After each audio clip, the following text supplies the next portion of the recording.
India Bharat चढ़ते पंजाब चों किसी ने पूछया है कि घुमन साहब यह किहड़ा मज़हब है।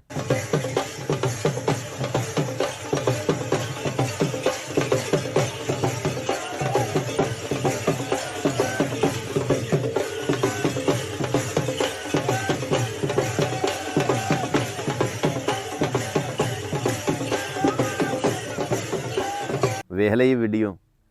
मैं उन्होंने दसिया है कि बई है लहिंदा पंजाब है, लेकिन मैं नहीं जानता कि ये किहड़ा फिरका है, किहड़ा मसलक है, किहड़ी कौम है या किहड़ा मज़हब है।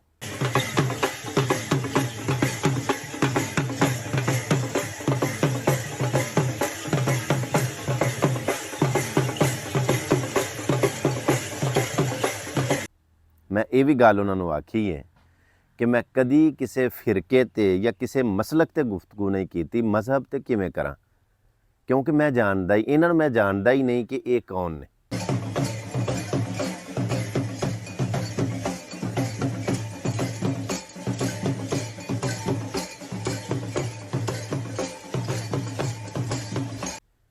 अगर जानता भी होवां तो बड़े मुहतात और बड़े मखसूस अंदाज अंदर गुफ्तगू करांगा। वो इस वास्ते कि पाकिस्तान एक ऐसी रियासत है, एक ऐसी कंट्री है कि जिथे हलवे वाले लिबास तो लोग बीबी नूं जानू मारन नूं तैयार हो जाते हैं। मैं तो है ही बिल्कुल नादान जिहा इंसान हाँ, वो ना होवे कि इस मसलक दे या फिरके दे या इस मज़हब दे लोग मैनू गुस्ताख बेअदब या मुनकर कह के जानू ही ना मार छड़न।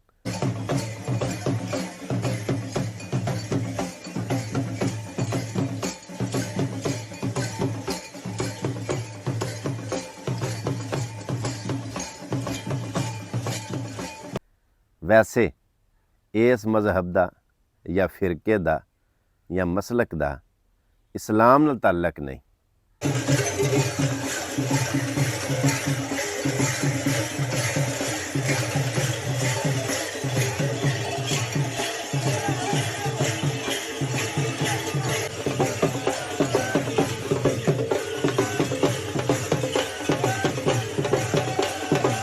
हैदर तो मुराद मौला अली करमुल्ला वजहू शेरे खुदा उन्होंने पुकारिया जाता है, लेकिन ये उन्हों की तबलीग नहीं।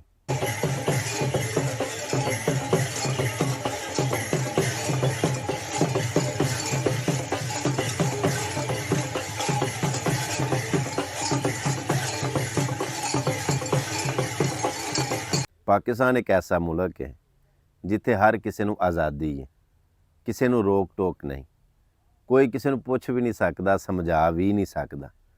क्यों कि पाकिस्तान दे विच जिहड़ा बंदा भी जिथे भी लगा, अगर उन्होंने समझाओगे, अगर उन्होंने गलत काम तो रोकोगे तो यकीनन वो तुहाडे गले पै जाएगा और वो तुहानू सज़ा भुगतनी पेगी कि असी जिथे भी लगे हाँ ठीक लगे हाँ, तेनू इस गल ना की लगे।